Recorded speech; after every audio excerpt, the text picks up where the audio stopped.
topic. But for the most part, if you ask me a question, I'm going to tell you what I think. And I did that a lot. But after I started watching Tony melt down on Twitter, like after that last Tuesday night when they went head to head and he lost his shit, I actually felt bad. Because like the night before I went to bed, I said, oh man, we should ease up on Tony because I think he's losing it. And I got up the next morning and I saw some stuff that he had done overnight. And it was like, wow, I might be right. He might like legitimately maybe losing it. And I made up my mind that I was just not going to pile on anymore because I felt legitimately bad for him because I thought he was losing his head. But whatever, it seems to have toned down now for a minute. Yeah. I mean, I don't know, man. Like he said, like AJ just said, like I'd rather just him focus on building his company, building stars, and just develop. So maybe one day you can be a competitor. I don't see it, but maybe. And this is a part that I guess I get frustrated with, and my frustration sometimes comes out to other people that don't know me as me being negative. Not negative. I don't have a dog in the hunt, man. I don't own a piece of AEW. Don't care. Wouldn't want one right now, to be honest with you. But what upsets me is when people have great opportunities right in front of them and they blow it, or they don't even recognize it, or they don't give it the respect it deserves. Because opportunities are hard to come by. I got lucky. I was in the right place at the right time. I had a certain type of personality at that time. Everything works together. And I was fortunate that way. And I know that I was almost, it was a blessing because I didn't try to do it. It just all happened in spite of me, actually. But when you have an opportunity like Tony has, and you don't take advantage of that opportunity, you don't surround yourself with people who know more than you do. That's what the mistake Tony's making is that he wants to be Booker of the Year. He wants to be Vince McMahon. He wants to be what Eric Bischoff was back in the 90s, when WCW was hot. He wants that recognition, but he's not willing to surround himself with people who are smarter or more experienced, not smarter, but just more experienced and more talented than he is in certain aspects of the business. He wants to be the creative guy. He's not.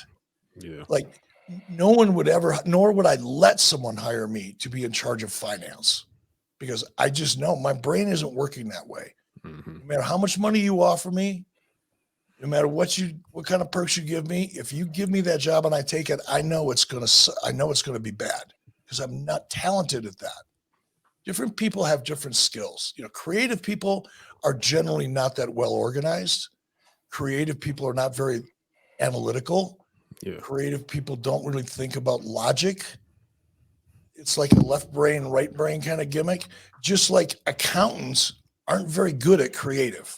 You can't be good at everything.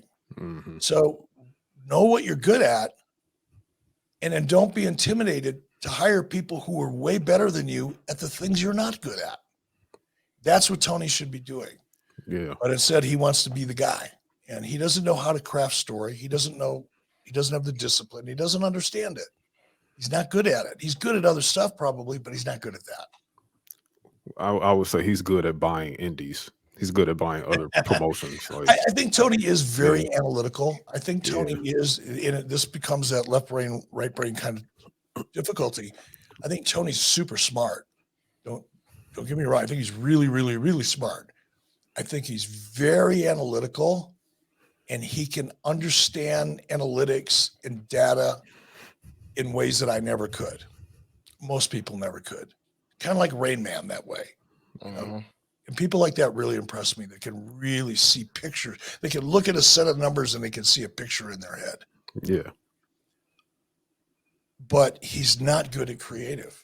And that's the part where if he would just find somebody that really understood how to, because that's all he's got to do. He's got all the talents in the world. He's got all the money in the world. He's on a great network. He's got great support from his network. The only thing that's missing is his ability to tell stories and create stories that make people interested. He does the fantasy wrestling match. The work shoots. Yeah, it's just Yeah. I mean, prime example. We got MJF versus Kenny Omega no on a random story. Saturday. No story. I Where's don't. the- what? It's like you say, hey, why don't we book this guy and this guy?